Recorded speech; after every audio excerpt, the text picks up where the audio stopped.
new flowers can bud, and new life can spring forth. Using the ancient story of Job as a backdrop, this book provides a perspective on many of the challenges you will face in modern life. You will discover the secret to weathering life's storms, learn how to rise above daily imperfections, recognize where to turn in the midst of pain, find out how to survive crises and come out better, understand how to filter out worry and stress, and gain an ultimate perspective on every challenge you face in life. You can end the quest for a trouble-free life and harness every adversity to your advantage. True hope is more than a feeling or an emotion. It is real. It is a difference maker. And if you continue reading, it can be yours today. The deepest things that I have learned in my own life have come from the deepest suffering. Elizabeth Elliot. Chapter 1. Stumptown. Expect new life to grow. There's been a dog attack. Call an ambulance. Even now, writing those words sucks the air out of my lungs. I can still feel the trauma surging through my nervous system. My wife, Cindy, could barely speak as she walked into the front room of our house, clutching our youngest son in her arms. Her face was pale and had a look of complete terror on it. A neighbor's unrestrained Rottweiler had violently mauled our 7-year-old son. The little guy hadn't stood a chance against the beast. It had taken him by his neck and face. It had left him like a rag doll on the ground. The damage took my breath away.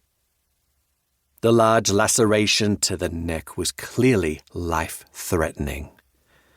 My son looked at me with panicked eyes and said, "Daddy, is this it?" God, help me. Help my son. If someone needs to go, please take me. I'll do anything. But just save my son. This can't be how it ends.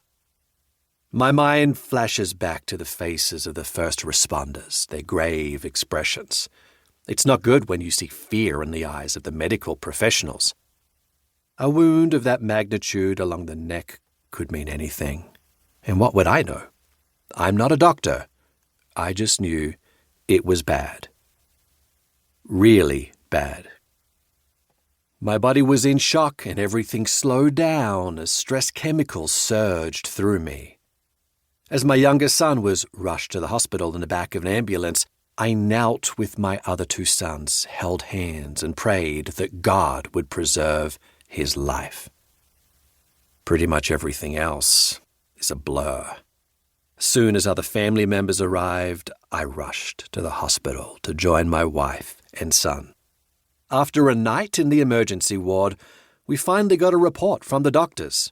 They looked for 3 kinds of damage with a wound like this: tendons, nerves, arteries. The discovery?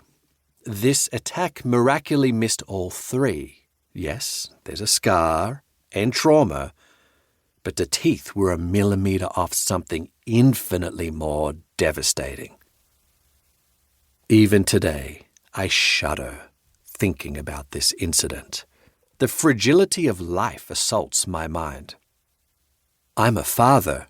I am meant to protect, but I couldn't protect against something I didn't see coming. What am I supposed to do?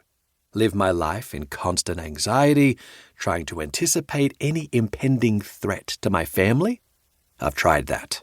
And a quick tip, that doesn't help anyone. I've had so many questions since that day. Why didn't God cause the dog to be restrained?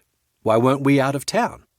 I think of about 100 what-if variables that would lead to my son not being savaged. How can I live knowing that, at any time, something completely random